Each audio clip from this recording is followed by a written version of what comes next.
Welcome to Chennai சமையல். இன்றைக்கி நம்ம ரெசிபி வந்து பேகன் ஜாம் எப்படி பண்ணுறதுன்னு பார்ப்போம். பேகன் சின்ன சின்னதாக நம்ம கட் பண்ணி வச்சுக்கணும். கட் பண்ணி வச்சு இப்போ அதை பேனில் போட்டு கொஞ்சம் நேரம் வதக்குனிங்கன்னா அதுலேருந்து ரோகன் ஆயில் வரும். அதில் இருக்க ஃபேட் வந்து மெல்ட் ஆகி வரும். மெல்ட் ஆனதுக்கப்புறம் அதை தனியாக எடுத்துக்கணும். நல்ல கோல்டன் ப்ரௌனாக ஆனதுக்கப்புறம் இதுக்கு தேவையானது thyme, capsicum, garlic, balsamic vinegar, red wine vinegar, brown sugar, pepper, maple syrup ஃபைனலாக சாத்தே பண்ணியாச்சு. இப்போ வந்து தனியாக எடுத்தாச்சு பேகனை. இப்போ சாப்டு கார்லிக்கு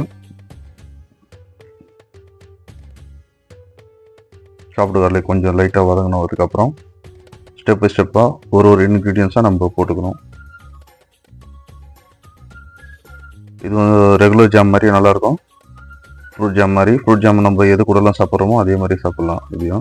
இது வந்து பால்சமிக் வினிகர், அதுக்கப்புறம் ரெட் ஒயின் வினிகர் ஒரு கப்பு,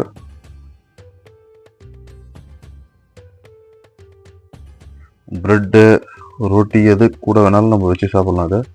இதுவும் நல்லாயிருக்கும், கெட்டு போகாது, வெளியவே வைக்கலாம். ரெகுலர் ஜாம் மாதிரி தான்.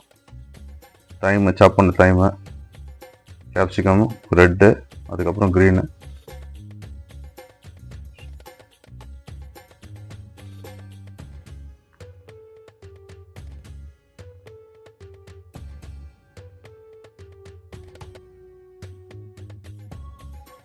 இதுக்கப்புறம் ப்ரௌன் சுகர் நம்ம ஆட் பண்ண வேண்டியது. ஒரு cup brown sugar. Simple recipe தான், ட்ரை பண்ணி பார்த்துட்டு கமெண்ட் சொல்லுங்கள். கொஞ்சம் நேரம் குக் பண்ணிங்கன்னா அது வந்து சுகர் தானே மெல்ட் ஆகி ஜாம் மாதிரி அப்படியே ஆகும். கொஞ்சம் லைட்டாக தண்ணி, ரொம்ப கிடையாது.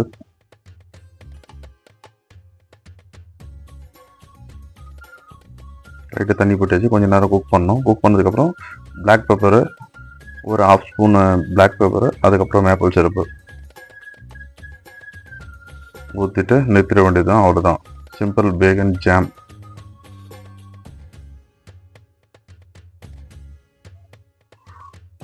பார்த்துட்டு கமெண்ட் சொல்லுங்கள். தேங்க்யூ.